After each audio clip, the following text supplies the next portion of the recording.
Jack. Levi. The book club from hell. Hello everyone, this is Jack with the Book Club from Hell, the propaganda arm of the Monolith faction currently surrounding the Chernobyl nuclear power plant. The wish granter is ours, and the zone belongs to the power plant.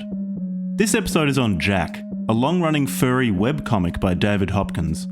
Launched in March 2001, Jack follows its titular character, a green rabbit turned Grim Reaper and embodiment of the sin Wrath, as well as a host of other demons, denizens of hell, souls in purgatory, angels, and many more.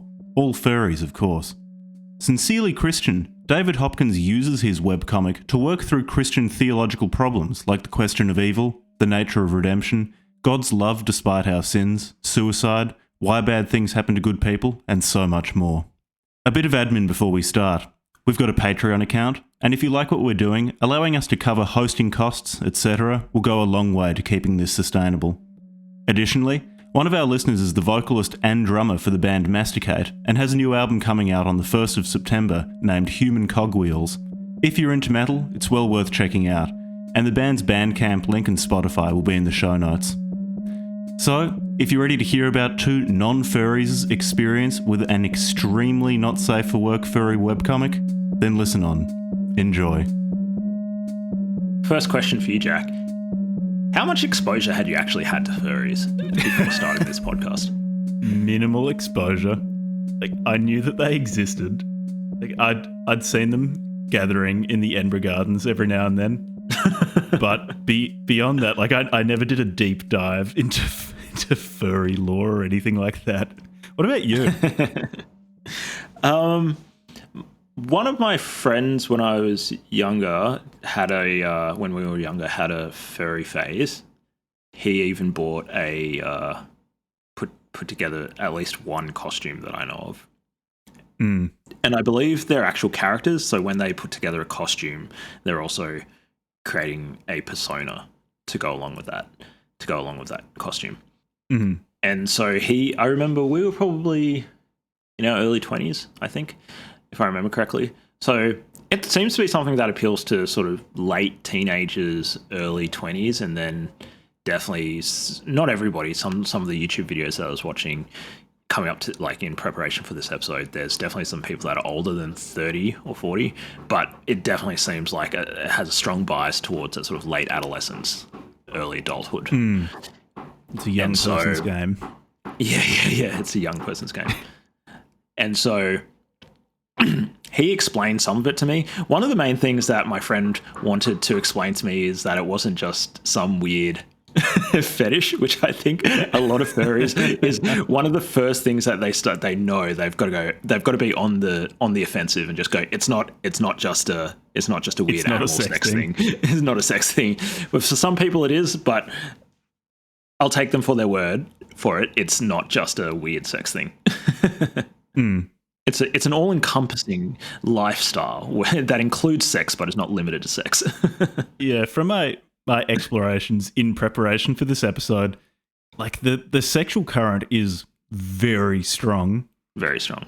To an extent that might also be sample bias in that it's a lot. So which aspects on the internet of a certain subculture are visible? Well, okay, yeah. Things that you can convert into videos or pictures and things like that. What is easily converted into those things? Pornography. So when I was trying to do research for this, just so easy to get into furry porn from doing any sort of research on furry stuff. Yeah, truly weird. And that's the sort of thing hentai that I need to stop myself holding against the entire furry community, because when I see furry porn, I feel revulsion, which is, and I need to stop myself extending that revulsion to the entire furry community. I don't feel revulsion when I see furry porn. I just feel dead inside. What is going on here? It's just that, look, human sexuality is varied. I have a hard time seeing the appeal of, like, anthropomorphic foxes having anal sex with each other. And quite it bounces right off. Quite violent. quite violent sex. There is a lot There's of violence. Strongly depicted graphic violent sex. One of the other one term I saw somewhere on the internet, probably Reddit or something, or maybe Instagram, I don't know, was the saying, I think it goes, don't yuck my yum, or don't yuck somebody else's yum. Don't want to yuck your yum, man. So to all the furries out there listening, shout out to the furries or ex-furries in our Discord. Yeah, don't want to yuck your yum. You know, you do you. Technically speaking, the depictions in those sexual comics are not of people, so, and not even of animals. They're of fictional characters. So I suppose, you know, no foul, no harm.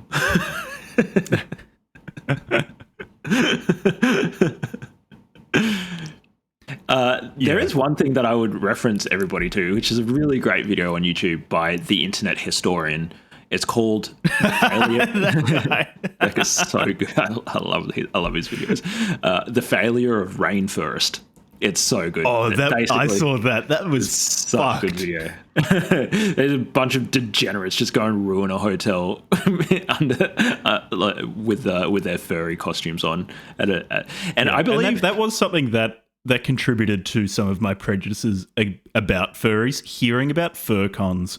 Yeah, they sound revolting. Get a group of people in a hotel who just go feral, take a ton of drugs, have sex with each other, and just ruin the place, shit on the floor, and that sort of stuff does not give furdom a good name. The community a good name. No, not at all.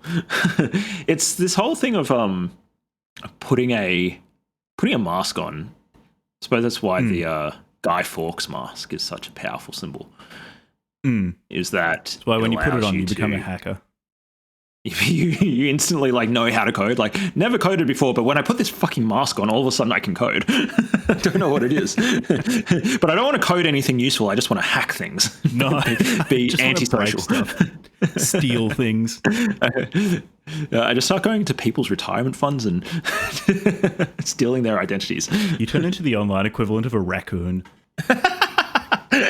Guy Fawkes must turn you into the internet version of a raccoon. Just breaking tipping over things, stealing things, running off and leaving a mess. I love raccoons. They're such little bastards. I love raccoons for the same reason I like cats, because you can tell they just don't give a fuck. Yeah. That in Australia, we don't have to deal with raccoons. We can enjoy them from a distance. Yeah, we've got possums, which are kind of like shitty raccoons. Yeah, possums are like much less intelligent raccoons. Not nearly as strong and destructive. Anyway, what were you saying about masks when you put on the mask? Oh yeah, it's just interesting. So I was looking at some explainers of furry, the appeal of furry, and it seemed as though one of the appeals is that, well, you can put this mask on, create this character, and then take on this persona and sort of be somebody who you couldn't otherwise be under normal social circumstances, such as if you're quite introverted, then you can take on an extroverted persona. If you're quite sexually shy, then you can take on a sexually outgoing persona or a flirtatious persona. And in the context of, say, going to a furcon or whatever, everybody there is in the same mindset and they're willing and open to engage with that persona. I can only assume that there's aspects of this in other communities, such as perhaps Comic-Con to a degree, or there might be other communities where this happens. But it is really interesting because the furry community has basically taken this weird psychological hack that humans have and turned it into an entire subculture in a really quite interesting and strange way. I can see the advantage of it, as you said, particularly if someone is withdrawn or shy, in some way introverted, socially awkward, how it's probably quite liberating to be able to put on some sort of mask or like a full body disguise. Yeah. And enjoy inhabiting a different identity for a while, and then doing so in a place where other people are not only accepting of that but doing the same thing. I can imagine that's very liberating. And maybe it's a little bit strange in the form of anthropomorphized animals. there are definitely aspects of the community that I think are that I can really see a benefit to. It's also a remarkably generative community. There's a lot of creative furry output is crazy stuff being made. They really output. Yeah, there's heaps of... You know those costumes are fucking expensive, right? Yeah, I'm sure they are. They're incredibly expensive. You're talking even just starting out costumes will be a couple of grand. And if you want to make it yourself, they're really complex things to make. My friend who was showing me back in the day was explaining how, say, like the ventilation and how hot it gets, and then also if you've got the mask on, like you need to be able to see people, but you know that your eyes might be at the level of, say, the mouth of the costume, and the eyes of the costume are actually higher up or in a different spot, and so you might have to have like kind of a what would you call, like a mesh where you can see through, but it's colored on the other side, so it matches the costume on the outside, so the other people can't sort of see your eye holes, and all these tips and tricks. And then the issues of, like, you're really clumsy in it because you're wearing this big clumsy suit, and you know, making sure that it stays on your feet and all this sort of stuff doesn't fall off over the course of 6 hours running around being an idiot. So yeah, it is complex, and it's quite impressive what they've done. And then they've got these enormous body of literature. Yeah. It's furries are not just pornographers. They make other things that aren't porn. Yeah. I mean, primarily pornographers, but a lot of it is porn. You're never very far from porn, but there are non-porn things that the furry community makes, and there's just so much of it. It is really interesting. It does seem to be a group of people who, at least many of them in my limited research for this episode, have some sort of social problems in that they feel shy or anxious or something like that. And so gravitated to a community which has inbuilt some form of anonymity or pseudonymity. Yeah. But then there must be there'll be some overlap between people who have those sorts of social problems or social anxieties and people who are creative. And if you've got those two things, then you're more likely to go towards being a furry. Well, I mean, the entire premise is creative, isn't it? There must be more creative people within furdom than the population average. I would 100% bet that. I bet there are, if you sampled them on that big 5 personality test with regards to trait openness. Yeah, probably very high trait openness and probably high trait neuroticism is my guess. Yeah, for sure. Very, very high trait neuroticism. But their median would be maybe way above the general population median. Standard deviation plus above the population average. Yeah, for sure. And that's really interesting. But I think the entire premise that, we're really obsessed with these made-up characters that are anthropomorphized humans, and we all get like that. The entire premise is a creative premise. Like, the only people who are going to get into that are going to be trait openness. It's sort of self-selecting. Yeah, so doing this episode has been helpful to rehabilitate, in my eyes, the furry community, because before this episode, my image of furries was basically, okay, they're the people who gather in a park near where I used to live. And then just weird porn. Wait, in Edinburgh, sick. Edinburgh Gardens? In Edinburgh Gardens, people used to do that. That's so fucking disgusting. You've just ruined Edinburgh Gardens for me. It's like one of the best parks on the planet, and now I know that furries occasionally go there and fuck it up. Can't have anything nice. Doing this episode has been good. It's shown me at least some of the positive aspects of the furry community, including the working through of deep problems in your psyche, which I'm sure Dave Hopkins, the author of this comic series, Jack, had or has, and uses a very violent, graphically sexual furry comic to work through, which is probably the most interesting aspect of Jack, is the psychology of the author. So listeners of our recent episodes might have noticed that sometimes we ask the question, what problem is this person trying to solve? And interestingly enough, when I've been speaking to Jack, not Jack in the story that we're about to talk about, but Jack, my co-host, who you're listening to. The non-furry Jack. The non-furry Jack, as far as I'm aware. I mean, he says that online in this context, but I don't know. Maybe he's got a fursona that I don't know about. And anyways, Jack says, he's written some books and he's going to be publishing them soon. And they're fiction books. And he was talking to me about how, even though they're fiction books, Jack is still trying to solve a problem, which I found really interesting. Actually, I was talking to him about this just before we jumped onto this call.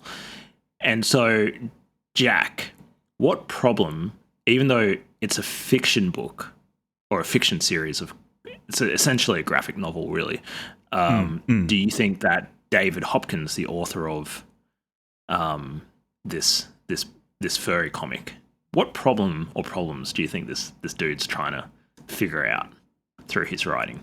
So part of this is like this is informed by, I've actually read an interview or excerpts of an interview with him that J-Man, shout out to J-Man, shout out to J-Man, sent me. And so Dave Hopkins is Christian. He's very sincerely Christian.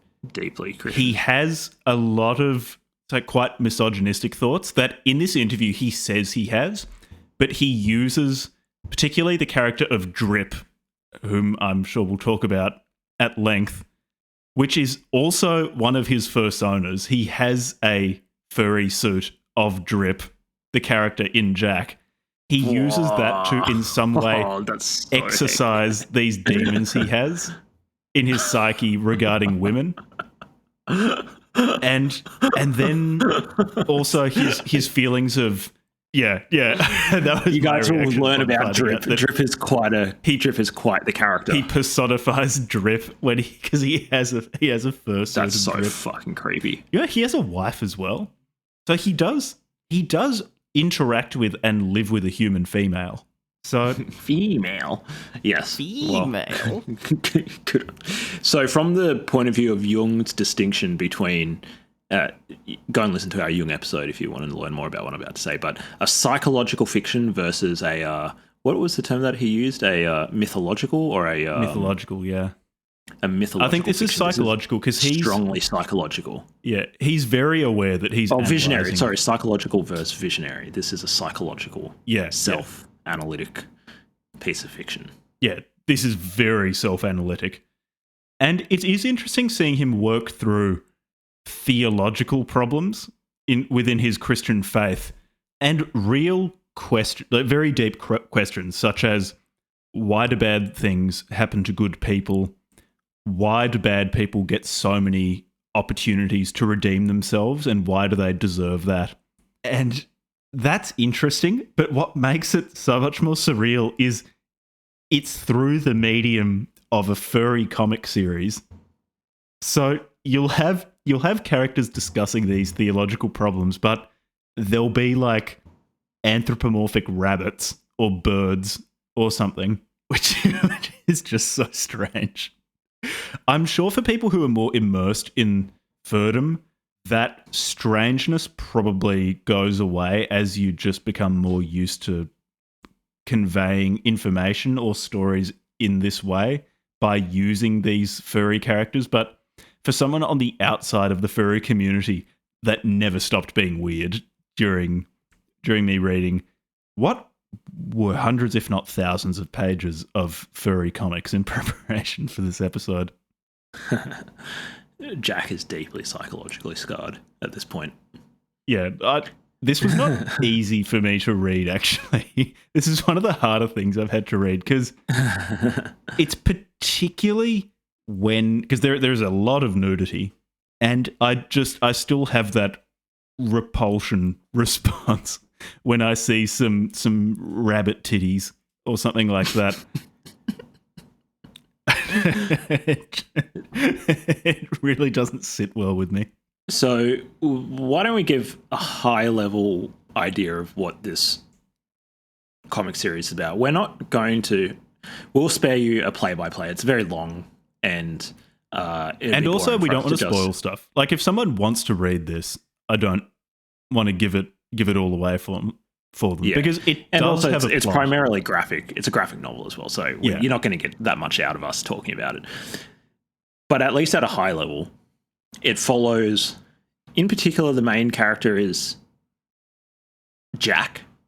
This one of the personified 7 deadly sins of the sort of Christian. Was it Thomas Aquinas or someone who came up with the idea of the 7 deadly sins? But everybody knows about the 7 deadly sins. Not sure who came up with that. Like wrath, greed, lust, gluttony, sloth, and so forth. And Jack is wrath. Jack is wrath, and he is also the Grim Reaper. And it follows his adventures taking people down to hell, or taking people to the afterlife, whether to hell or to heaven and the gates of heaven to be judged. And there's a few repeating characters, but Jack's the primary character, and he uses these stories of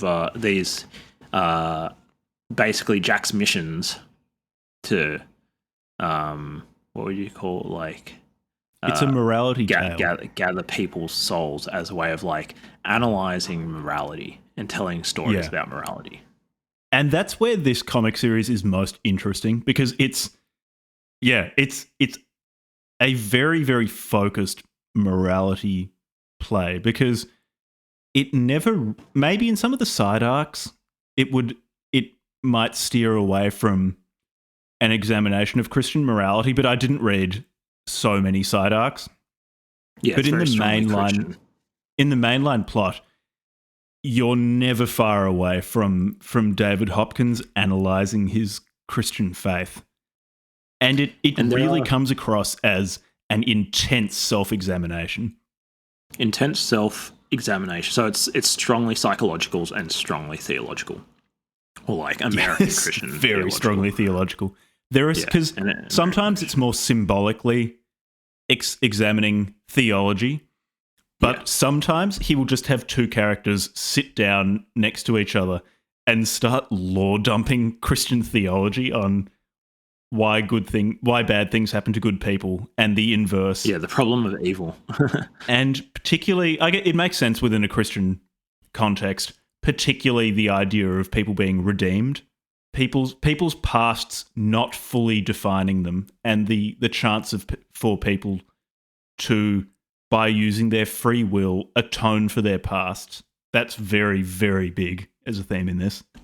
And so I did not find this book or this particularly hard to read like Jack did. I actually found it really interesting in a weird kind of morbid sort of way. I found it interesting, but it's something about, it's particularly the porn aspects, or the real sexualization, because there is a lot of sexualization even in the non-nude bits of these animal characters. It just makes my stomach turn. I really don't like it. The repulsion might be, I'm just like hazarding a guess here about it, why people find the furry stuff, the sexual nature of furrydom, is that they're not just animals. That's one thing, because they're cartoon animals, like whatever. But it's also that they're also quite, what would you say, nubile? They're very childish. They're very childish, so it's borderline. In their behaviour too. Yeah, and obviously a lot of the characters are adults, but even them, they've got like big doughy eyes and all this stuff. Like the infantilization of the drawings themselves. It probably makes it quite like, I think a lot of people, even if they wouldn't articulate it like that I have a suspicion that might be also why it makes people so uncomfortable. Yeah, it's a good point, because it's not just how they're depicted graphically, which I agree with you. I hadn't thought of that. They have quite childlike features, but also their behavior is very, very childlike. Very childish. Yeah. So love is a very, very prominent theme in this. So most characters will have someone that they're deeply in love with, and they obsess over that person almost less in the way of someone who has been married for a long time, even though within some of the stories these people have been married for a long time. I say people just as a shorthand, like these furry characters. Yeah. But they act in a way almost like a young child might in obsessing over one of their parents.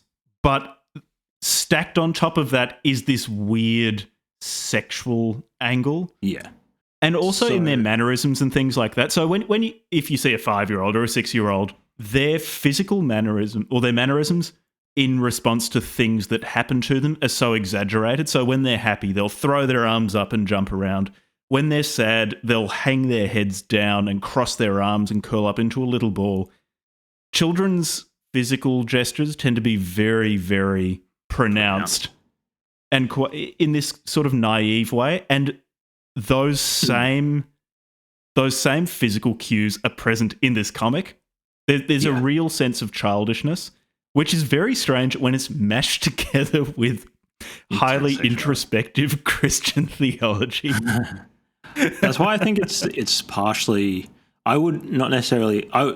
In addition to what you said, I would also say that the sexuality of it and the love, quote unquote, love of the characters is the sort of love that you would expect a teenager to, or a teenager would think is love, which is often more like obsession or fixation. So the classic example being, I don't know, just say a teenage girl just becoming obsessed with a particular pop star or something, and just like posters. I used to go over to my family's, like other family members' houses, and my cousins, female cousins, would often have like lots of posters of pop stars and stuff, but especially they'd be like, normally be like one particular boy. I don't know how common this is all around the world, but it seems like a bit of a trope. Like they'd be like Justin Bieber or whoever, obsessive about them in a way that's like, that's not love, that's fixation, that's something else. And it definitely, the way that love is conveyed and sexuality is conveyed in the furry stuff that at least we read for this is very much in that vein of naive and immature fixation and kind of a misunderstanding or an incomplete understanding of what love is. Yeah, one interesting thing too when it comes to the naivety surrounding sex as it's depicted in this comic is the characters will repeatedly just proposition each other and will, the person being propositioned will either agree and say, oh, I may as well, or they'll say no, but it's always laughed off as something very, very innocent. And the person doing the propositioning will just say, oh, it was worth a try, may as well. And that's also just like, this probably doesn't need to be said, but it's not really how it works in adult or even in teenage life. Do you think that's what happens in furry cons? Like maybe that is how they do carry on in furry cons. It might be. I don't know. But also, it's in strong. We should also note that that's in strong contrast to. It's in strong contrast to presumably how David Hopkins would actually have sexual interactions with other people, and people in his community, like conservative American Christian community, does not carry on. It's almost like how he imagines people in a sexually liberated place in his imagination would carry on if they weren't so sexually repressed. Like it'd be so much more casual or something, It's interesting because I'm not sure how conservative he is, because in quite a few places in this book he talks about homosexuality within the Christian context, and there was one, I forget which number it was, but there's one arc where a very big part of it is discussing how Christians should view gay people and lesbians. Yeah, that's true. So maybe not conservative. I shouldn't say conservative. And he comes to the conclusion that they can go to heaven and it's not a bad thing. And there are a few characters actually who are very homophobic and either come to a sticky end because of it or come to the realization that it's not bad, and that feeds into this recurring theme of redemption, and in doing so are redeemed. Redemption's such an interesting topic, isn't it? Yeah. The idea that we can be redeemed. I've said this before, but it's so surreal seeing this guy analyze his faith and his psyche in the form of furry comics. It's for people who who are more used to furry stuff, maybe this deep self-examination using the medium of furry comics is more normal than I think it is, but this is my first exposure to it, and it's just wild. It's a very interesting work, and when I say I found it difficult to read, doesn't mean I don't think people should read it. It's really interesting. I think it's worth reading, if at least for like 10 minutes to see what we're talking about. And be like, oh, that's weird. One interesting thing that I just remembered regarding the childishness is how often people cry in this. There's so much crying and so much almost childish over-emoting. Yeah. That's a good way of putting it. Or maybe I would say that, could you say that it's animated and it's on the visual level, but with regards to the emotions and the social relations between the characters, it's almost it's hyper real. It's very exaggerated. In a really interesting way. It is fiction, obviously, so he can do whatever he wants with it. It's sort of like that's his style. Yeah, it's fiction, but being used to explore himself is certainly the impression I got. And I think, to a large extent, the tension he's exploring is a lot of it is explored between the characters of Jack and Drip.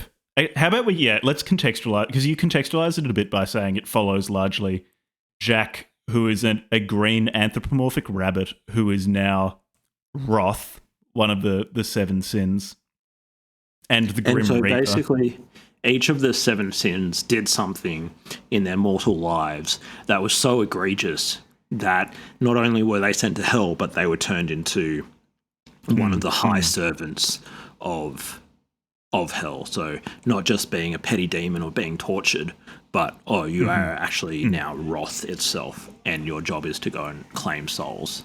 And Jack doesn't like it. So he doesn't judge who goes to heaven, who goes to hell. He just brings dead souls to judgment. And oftentimes he's really torn, or he's unhappy because he will see someone who he thought was good or deserving of heaven, or at least not deserving of hell, who will go to hell because they killed themselves or something like that. There is a lot of suicide in this. Like, a lot. Which makes me wonder if Dave Hopkins has had suicidal thoughts himself, or someone close to him killed themselves or had those sorts of thoughts, because there is so much suicide in this comic series, and the souls of those who have killed themselves go to hell. And that happens very often. One other thing that I wonder is whether Dave Hopkins experienced a loved one being in hospital and dying, and him wanting to tell them how much they meant to him, because there are a lot of scenes like that in this series where there is someone dying in a hospital bed, and their male romantic partner, because I think it's always a male romantic partner who's grieving at the bedside. And I wonder whether David Hopkins had a number of those experiences, or one experience of that really made an impression. Yeah, since it's so psychological a text, I wouldn't be surprised if that's biographical, autobiographical. Just on the suicide question, that's a really interesting one, because one of the key problems in philosophy is the problem of evil, and lots of philosophers across different cultures have tried to answer this problem, but in particular, at least my exposure to it as a Western citizen, is in Christian theology. It's a real sticky problem, because the question is, well, if God created us, we're made in the image of God, and if God is benevolent and all-loving, then why is there evil? And lots of books have been written about this, and it is a really interesting problem. We will solve it in this episode. Yeah. And one of the things I think that has affected Christian theology, the development of Christian, I think it even affected the Reformation itself. I think this might have been one of the sticking points for Luther, is that, well, what about suicides? because they've committed a sin. The last act of their life was to take a life, and nobody should take a life except for God. And so they've committed sin and they killed themselves. And so should they go to heaven or hell? And some people landed on the side of, well, they would go to hell. And so if David Hopkins has been suicidal, then he'd be worried about going to hell, if that's what he believes. Or if he had a loved one that he knew was very depressed or something and they killed themselves, then he presumably is extremely worried about the well-being of their eternal soul. It's a really interesting problem. He's trying to grapple with the morality of his own beliefs. Yeah. And at least if the contents of Jack are anything to go by, and I take his word for it in this comic series that this really is him grappling with these problems. This is him bearing his soul to the internet. He very much believes that if you kill yourself, you go to hell. So in this comic series, he does create this structure of heaven, purgatory, and hell. Spends much more time on hell, a bit on purgatory, and not much on heaven. I remember asking my friend once what... Sorry. No, go on. Fuck, one day we're going to do an episode in person, dear listener. And when we do, there'll be substantially more interrupting one another. No, there'll be much less, we promise. Jack and I don't interrupt the each thing other is, this much normally. We talk over each other in person. I just don't know how much it's going to help. How we talk on this podcast is not unrepresentative of how we talk in person. Yeah, it's just not helped because we can't take social cues about, oh no, he's still going. All right, I'll wait. Anyway, so as I was saying, what was I saying? God damn it. About your friend. Something about your friend. Oh, my Christian friend, yeah. I asked, because I went to a Christian school and like an Anglican school. So not the most hardcore Christians, but, you know, they definitely get around the Bible. And one of the many problems that we spoke about in Bible study was the problem of evil and hell. And I always wondered, like, you know, like what is hell, and also what's going on there. And, you know, if there's two elements to the problem of evil. If God is so great, then why is there evil? That's one question. But also, which David Hopkins actually gives a very succinct answer to this in our question, which is free will. Yeah. And he does, he spends quite a bit of time talking about it as well.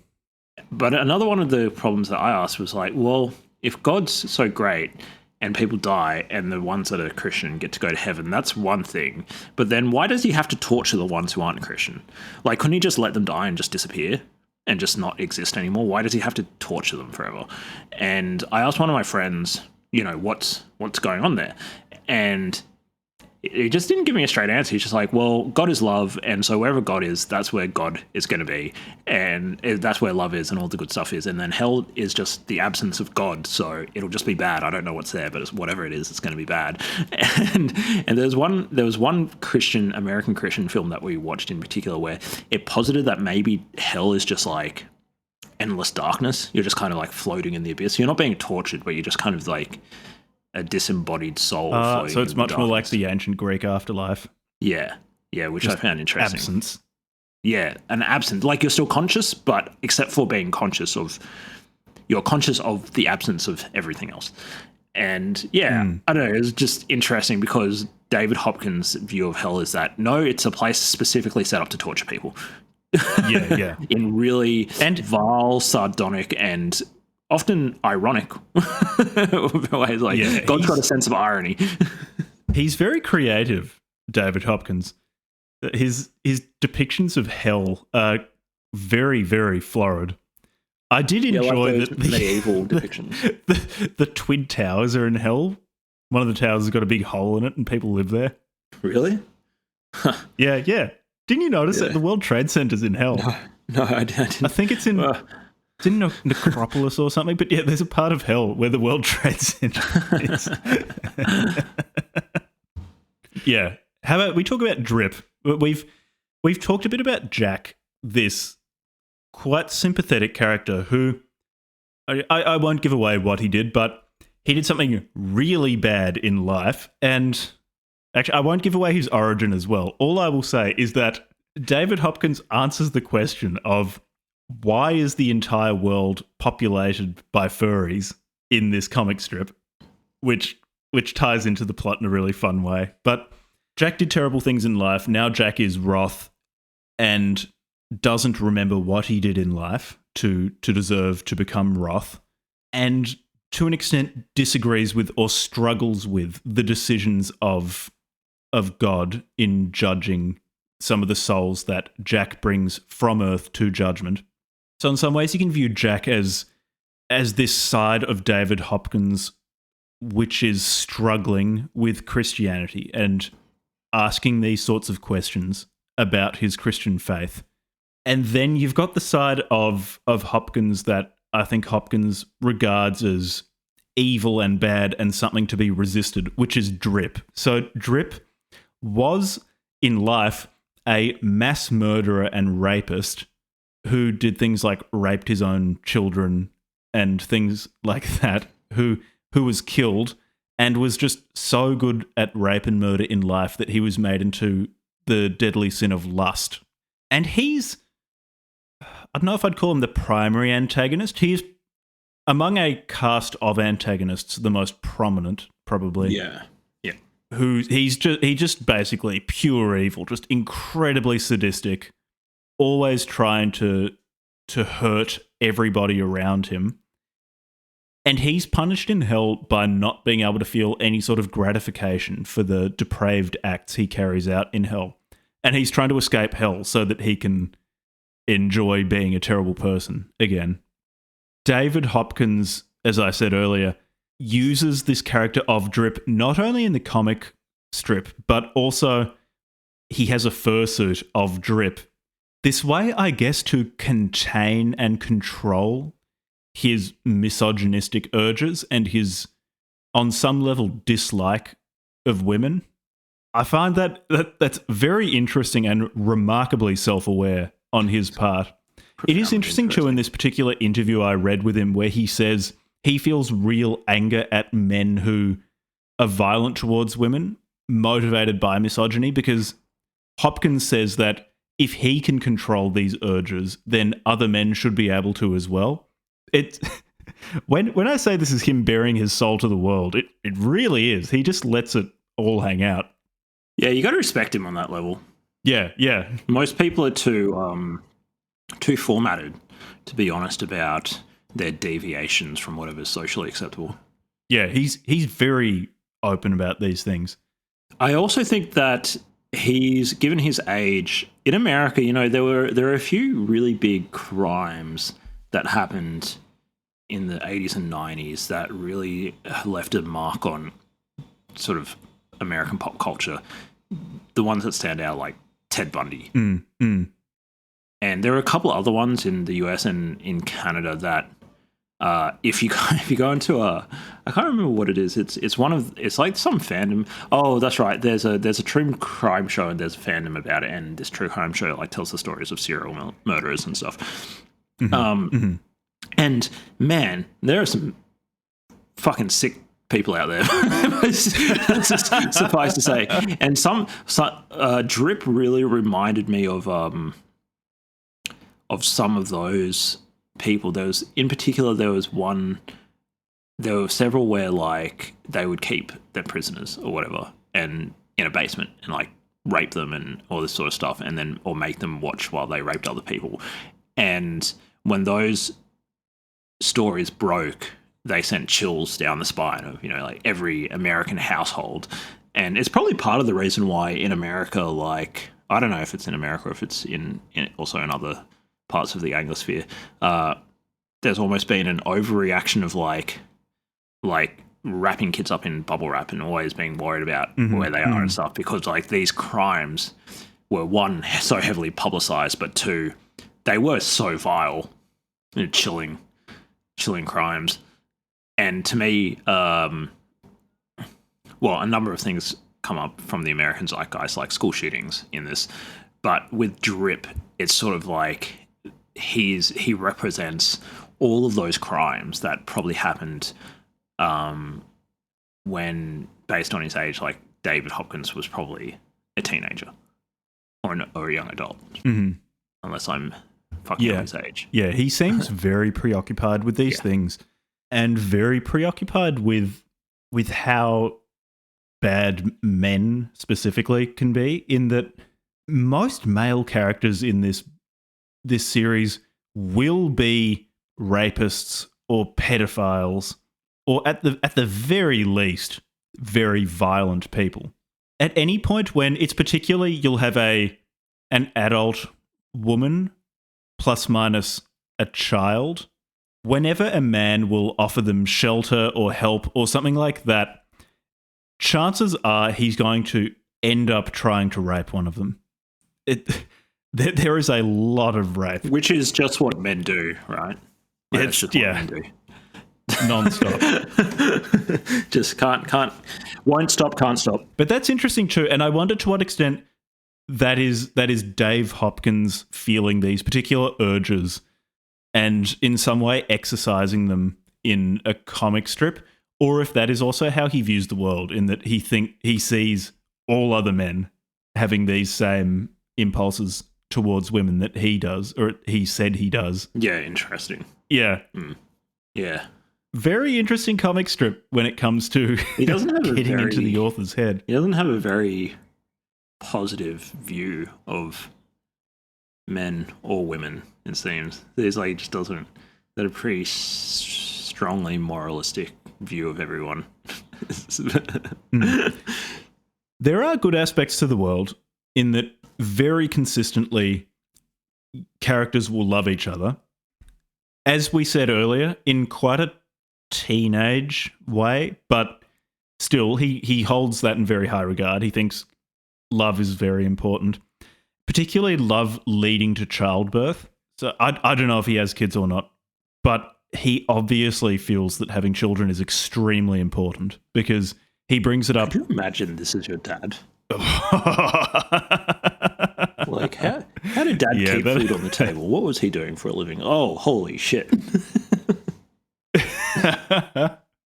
I don't think he made much money off Jack. He said in one interview that it continues more because he knew how he wanted it to end, and it's very, very important to him that people are at least given the chance to be redeemed. And so I won't talk about the ending, but he wanted to wrap up that redemption or that chance at redemption, and so was mostly doing these comics for that, and because people would write to him and say that it meant a lot to them. I don't think this was financially very, very lucrative. This definitely wasn't keeping the food on the table. No, but he would have made. It would have helped. It definitely convert reputation into speaking gigs and stuff. He should have gone into making furry porn because I hear that is very, very lucrative. Really? You can make a lot of cash if you're willing to to draw a Lola rabbit with a shirt off or something. Yet another thing that makes me want to throw up today.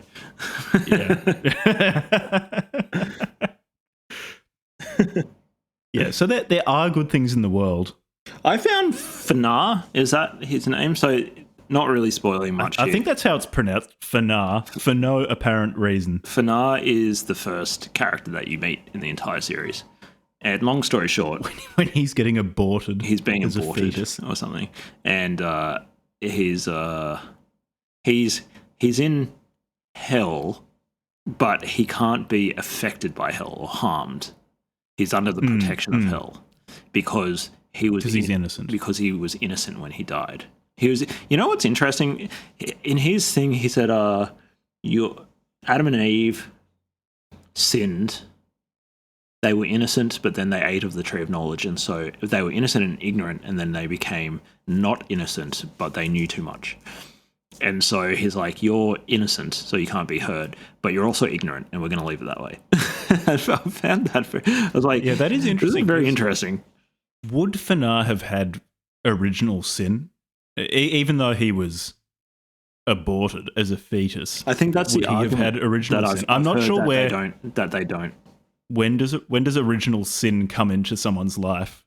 At what stage of embryonic development? That babies that die or are aborted get to go to heaven. I've heard some Christians in the US around the abortion debate say that.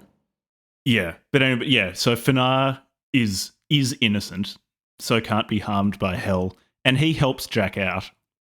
Yeah, there's an interesting cast of characters. There are also a number of angels who will help Jack out at times, particularly Farrago and Central.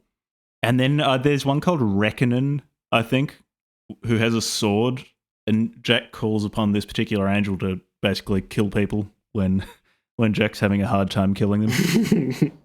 It is impressive, the creativity on display, and how there'll be subplots of Jack having to chase dead souls around who don't want to be taken away to judgment, and they'll find ways to evade Jack or to try to fight him off. It just ticks him off. He just gets pissed off. Yeah, he just gets annoyed. Because he inevitably finds them. Oh, yeah. Yeah, Jack's relentless. I actually found Jack a really endearing character. I think... He becomes...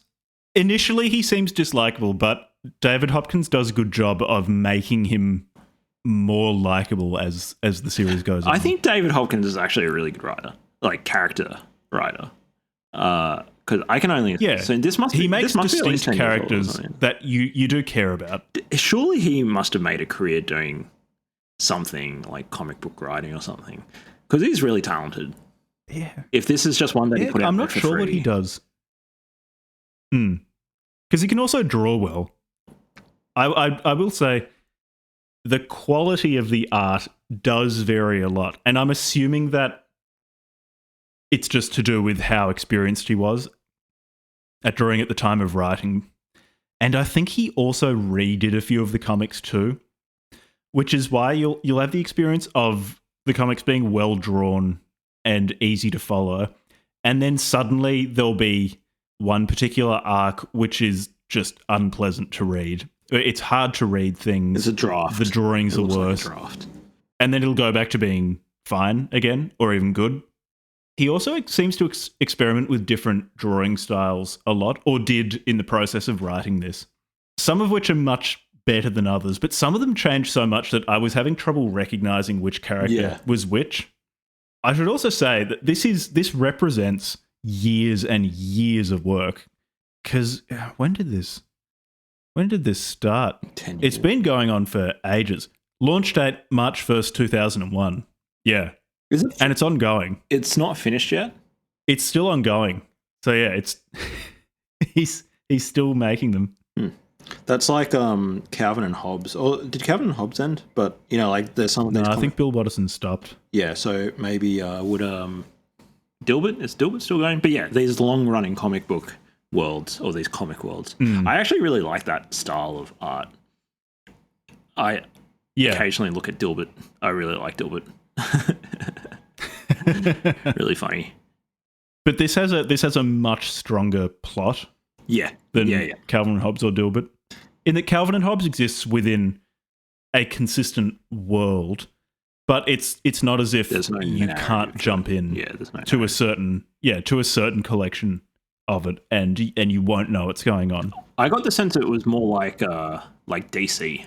Yeah, Jack has a plot that you do need to follow chronologically, and there will be side plots. Some of the main arcs, because this is split up into you'll have an arc, and there are numbered arcs, and those are kind of the mainline story, and then you have side arcs which you can read for some more context. But there are certain things where they'll shed some light on what's going on, but they're not as essential as the main arcs. But even within the arcs, there will be some like subplots which aren't completely related to the story of Jack, Drip, the denizens of heaven and hell. Did you read the one where it was almost like Call of Furry? It was like furry marines on some planet which wasn't Earth fighting these bug people. I don't think I did read that one. No. Okay, yeah. He takes some weird detours. So was there anything that other important concepts or characters that we need to touch on without giving away the arc, the story? I don't think so, because again, doing a walkthrough of the entire plot is not going to be that interesting. Is this a reflection? And will stop people from reading this. Is this a reflection of how well known is this book in the furry community? I think it's quite well known. Yeah. And I know it's one person's work, but I wonder how much this is actually resonates with other furries, or if this is like something that everybody knows about but doesn't really get engaged with in the rest of furrydom. Yeah, to what extent is it well known because it resonates with people? To what extent is it well known because it's gone on for a very long time? There's a lot of rape and it's very violent. And it's just one of those things. Yeah, to what extent is it famous? To what extent is it infamous? Yeah, famous versus infamous. That's a good question. I wonder. Guess we'll find out. Rainforest 2015. It's definitely infamous. And FurCon 2014. Also pretty infamous. Or whatever year it was. Yeah. I found it interesting. What else should we talk about? Is there any other interesting things to talk about it? Probably not. It's been a pretty short episode, but with something like this, it's less. We don't have as much to go on as, for example, when we read Kropotkin, and you can discuss. Okay, there are these concrete ideas that he's putting forward, and we can talk about that. I liked it. This is the sort of thing I'd recommend people have a look at it. Probably also if you're a furry, you might actually just be aware of this anyway, and it might not be as bizarre as it was for me reading about these Christian morality tales in the context of anthropomorphic fur people propositioning each other for sex. But for the uninitiated, for the non-furries, it is an experience. It's an uncomfortable experience, but it's an experience. I found it really interesting to read. Yeah. Very psychological. And if you are interested in Christian theology, maybe it'd be interesting to read, to see somebody else grappling with some of the questions that come up with Christian morality. Yeah. The furry community is a community that I think we should explore more on this podcast because it's so generative. Should this just become a furry podcast? I'd be very open to having just become the fur club from having hell. People who are furries or ex-furries on for an episode, and we can ask them some of these questions that we have about furries that we just don't know enough about the community to really answer. You've heard it here first, folks. This is now the fur club from hell. Looking for furries. I am Princess. There are a few people on our Discord that the fox are or have been interested in the furry community. So certainly they could come on if they want. I'm now Catboy Levi, actually. I'm Catboy Levi. This is, I don't know, what animal are you? I'm a catboy, apparently. So yeah, that's right. You've had fan art drawn of you, as a Catboy Levi. I've not been furified, so I'm not sure. I'll leave that open to. I think you would go well anyone as a honey badger. I think I could see you as a honey badger, or maybe an otter. Actually, you know what? That'd be very cute to see a little otter jack floating around with a little stone on your belly. Yeah, that's a good one. Otter jack and Catboy Levi. That is Fur Club from Hell. That is something from this comic strip that I found interesting, is just the sheer variety of non-human anthropomorphic figures that you can be a furry as. Etymologically, though, I do have some problems in that some of the characters in this comic strip were birds, and birds don't have fur, and that upsets me that they will be given this misnomer of furry despite having feathers. Yeah, feathery doesn't. That really might be my biggest criticism of this comic strip. Really does it? Or they're like turtle people. Turtles aren't furry. They have scales. Scalies. That's a reptilian fetish. And furries. What about slimies? Yeah. I did see some bugs as well. Like not even vertebrates. Not even vertebrates. I was scuba diving yesterday and I started freaking out in the water, not because anything was wrong, but because I saw this thing called a sea cucumber. Did you know about these fucking things? Oh, those are so gross. Those are so weird. They're like giant slugs, but they're really cool as well. They're super alien. Didn't see no sea cucumbers were represented in this.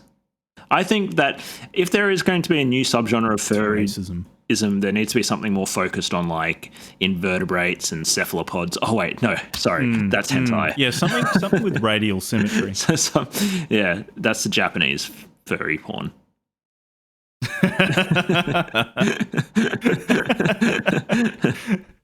And as expected, it's connected with porn. There's a lot of porn in it. Yeah, I want to float around in the sun and balance a pebble on my belly now. Yeah, this was interesting. Not the easiest read, but this was very interesting, and there was a lot more to it than I anticipated. It was recommended to us as something incredibly bizarre and extremely uncomfortable, and so I was uncomfortable, but there was much more to it than I expected. So yeah, shout out to Dave Hopkins for making something genuinely, at least in my experience, unique. with the proviso that I don't know much about the furry community and haven't been extensively exposed to it. This was new to me. Also, correct me if I'm wrong, because I just missed it, but also not anti-Semitic.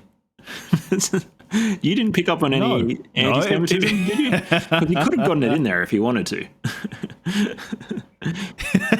You didn't see any. This is how low the bar is on this podcast. Unique if and not openly anti-Semitic, you'll get praised for it. Well done, David Hopkins, for creating a massive Christian theological furry thing without putting any anti-Semitism in it. Well done. In fact, really, there wasn't anything that I would say strongly indicated any sort of like racial stuff. Good on you. No, not racial stuff. David Hopkins. It is hard to tell. Might be a closeted rapist. When they're animal people. Not a closeted racist. Fantastic. Yeah, that's true. That's true. So, what have we got next week? We're going from reading furry comics to The Black Book of Satan, released by the Order of Nine Angles, an occult Nazi organization. My two favorite things in the world: occultists and Nazis. Yeah, they go together really well. There is, I mean, to be fair, the Nazis were pretty into their like weird esoteric symbolism, so it's pretty natural. Yeah, they definitely were. But the Order of Nine Angles, they've taken that and run with it. The Satanism in this is much more in your face. It's very in your face. It's more satanic. They tell you how to do a black mass. They tell you about how you, as the master or mistress of a particular satanic temple, can make really successful. actually Satanists. Wow, that's really interesting. Well, like not any of Satanism means many things. Like Satanism can be anything from limp-wristed liberal democratic Reddit atheism, which much of it is, all the way to like we are literally worshipping demons, and we are neo-Nazis in the case of the Order of Nine Angles. Cool. Yeah, so that's there you fucking have it, folks. That's what we're doing next week. We're going from heavily Christian, rapey, furry comic to satanic Nazis. You gotta fucking love the book club from hell. Yep. All right. Thanks for listening. That's how we spend our time. Thanks for listening.